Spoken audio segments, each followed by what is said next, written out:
What up, Dodgers Nation? D-Mac here reporting live from Seoul, South Korea. I'm right in front of the Gocheok Sky Dome where the Dodgers will open up their season against the San Diego Padres. We're going to check out inside. We're going to check out the Dodgers practice. They got team workouts today. Tons of media members here. We got the entire team. Andrew Freeman, Dave Roberts. We're going to get in the mix so you guys a behind-the-scenes look here.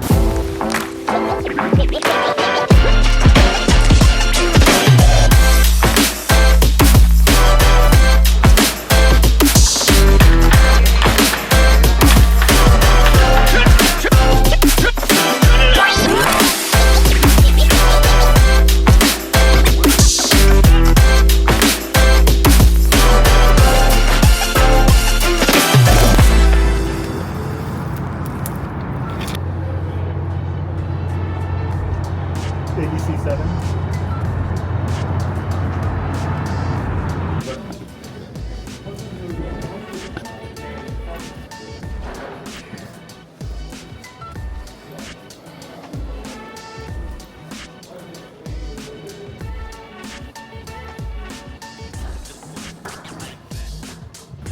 Everybody looks at the Seoul Series logo.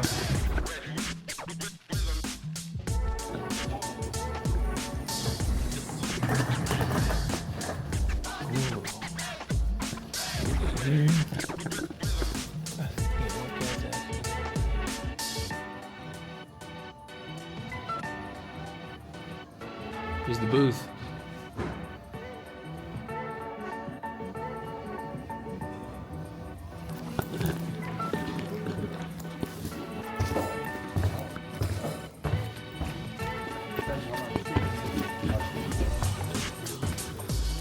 What's going on, man? Hey, what's chill? I thought you were chilling business class, man. Hey. Feeling jealous, bro. See the little vibes? Yeah, you're doing it big. I'm not slippers on.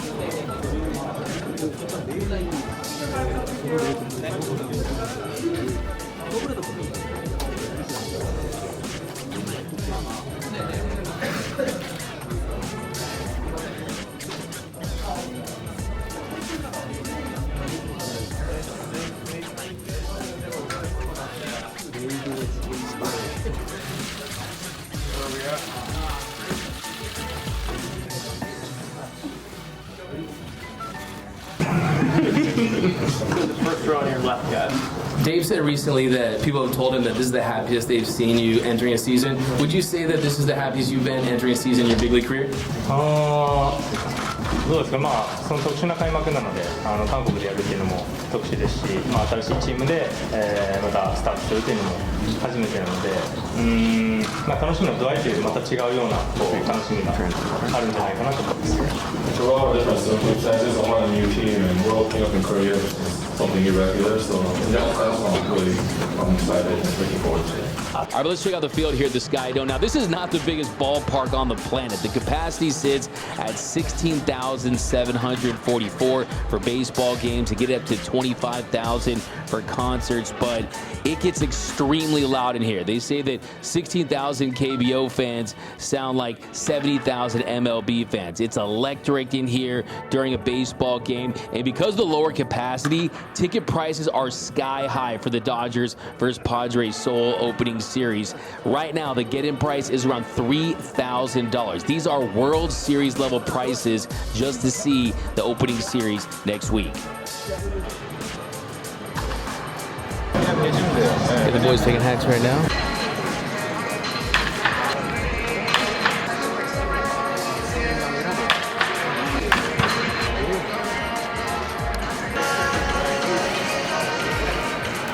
So, Dave, you can't win the World Series in March and April, but what can you establish this time of year that leads to World Series winning teams?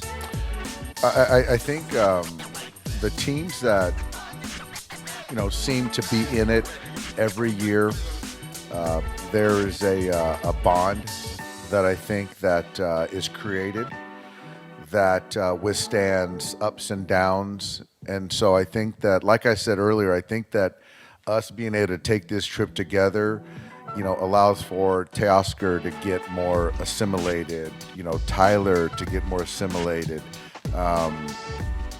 obviously Shohei and Yamamoto. And I think that this is going to be good for our guys. And so, yeah, you can't win the World Series in March, but I do think that kind of guys creating a bond and also a way to play baseball. And so we got to pitch well, and we really got to keep our defense tight. And then on the offensive side, there's obviously a lot of talent, and our guys have got to, realize their abilities and play to their talents. When it comes to Shohei, you've already seen his star power, and he's pretty much done everything in this game except play deep in the postseason. If you guys are able to accomplish all the goals you have with Shohei, do you think that he could have almost a Michael Jordan-like impact on the game of baseball and elevating the sport? Well, as far as talent, certainly. And I've talked to Mookie about this, and, when you talk about the word legacy is what a lot of people talk about. And you really, as an athlete, the guys that get the legacies are guys that win multiple championships. And Shohei, I don't think he's been in the postseason. And so he signed on here to win a championship and multiple championships. So that's his only goal. And so you've got to do that 7 times over to start talking about Michael Jordan. But you got to start somewhere. So that's our hope. That's our goal. We got ESPN KBO insider, Mr. Daniel Kim. Daniel, what a big week here in Seoul, South Korea. You have the Dodgers kicking off their season against the San Diego Padres. Just talk about how special this game is for this city, for this country. I've been to the stadium many, many times before, but as I was driving in tonight, seeing Mookie Betts poster, all the Dodger stuff all over the stadium, it just didn't feel real. It is happening. It's been a long wait. Dodger organization and Korean baseball fans, we go way back to the 90s, exactly 30 years ago when Channel Park became first ever Korean player to play in the majors. So it is happening. I'm personally happy I get to see you, host you guys, Dodger Nation. Yeah. But in the end, this is all about the fans. I'm just glad that there's so many Dodger fans here in Korea, and they get to see their favorite players in person. So it's a celebration. It's a truly historic series. It's the first regular season game in the history of South Korea for Major League Baseball. And it doesn't feel like a regular season game, does it? We don't usually get all this excited about a baseball game in mid-March, but I'm really excited. I'm sure the atmosphere is going to be electric. I'm getting so many calls about the tickets. It's the most sought out ticket since maybe BTS concert. So, but then again, we haven't had a major league game in Korea. So this is something that we're going to see for the first time. But how crazy it's going to be, we're going to find out. But it's going to get loud. It's building up right now. If you turn on TV, it's all about the Dodgers and Padres. It's all about Shohei Ohtani bringing his wife along the trip. So I'm just excited. For next couple of days, Korea is going to be center of baseball, and it's first time. It's just one. Vince Scully used to say, "It's time for Dodger baseball.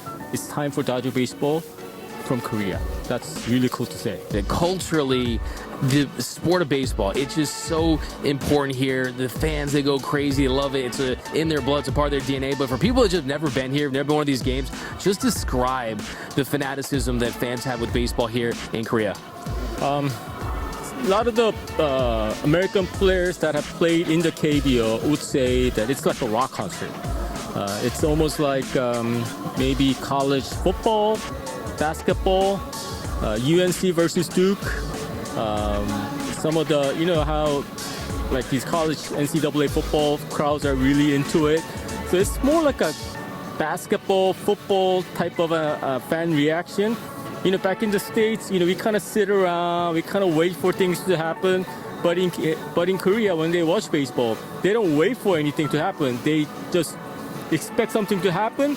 So we all stand up, we all sing, and more proactive in that way. So a friend of mine once said that watching a Major League Baseball is kind of like watching opera. Watching baseball in Korea is more like a rock concert. So hopefully that kind of explains how things are, how baseball is enjoyed in Korea, and hopefully we could show some of that next couple of days here. And of course, you can't win the World Series in March or April, but what can you establish early on that kind of leads to a World Series winning team? And what are you kind of looking for from this team early on in the year, Andrew? I mean, every night we play, we want to win. Yeah. I think for us, we kind of bifurcated into regular season. We want to do everything we can to win our division and put ourselves in the best position to accomplish our ultimate goal, which is to win a championship. So it's about how to make sure, injuries and how we're staying on top of our guys in terms of health and doing everything we can to keep them in position to go out and help us win games and hopefully be really strong going into October. And you can talk about how impressive it is Mookie Betts. I mean, Gold Glove right fielder, goes to second base, now he plays the shortstop position. Let's talk about Mookie as an athlete, and do you think he can be that long-term everyday shortstop for the entire season? Well, I've learned to never bet against Mookie in any way, but I don't know that enough appreciation is out there about Mookie, and a player of that magnitude, a player on that contract, doing anything and everything he can to help the team win. His mindset when we went to him on this, just like it was last year of, hey, versus righties, we need you to play second, and versus left, we need you to kick out to the outfield. That's what puts us in position to win the most games. He said, I'm all in. You don't find many players like that, just the selflessness and how much that permeates our whole organization. I think it's just not fully appreciated, but the athlete and the desire to win are so incredibly high, and I definitely wouldn't bet against it. Last question, Andrew. So Dave Roberts, he's managed a ton of superstars, had a lot of success. Why is he the perfect manager for this group of guys? Just consistency, communication, consistency. He brings so much energy into our clubhouse, into our dugout, and I think he has that respect for the players, and the players have the respect for him, and I think he does a great job of putting guys in positions to succeed, which in turn they appreciate, and just makes for a really good dynamic. Awesome. Thank you so much, Andrew. Appreciate it. So I'm not going to show you a picture of Roki Sasaki in a Dodgers uniform like I did with Ohtani, man.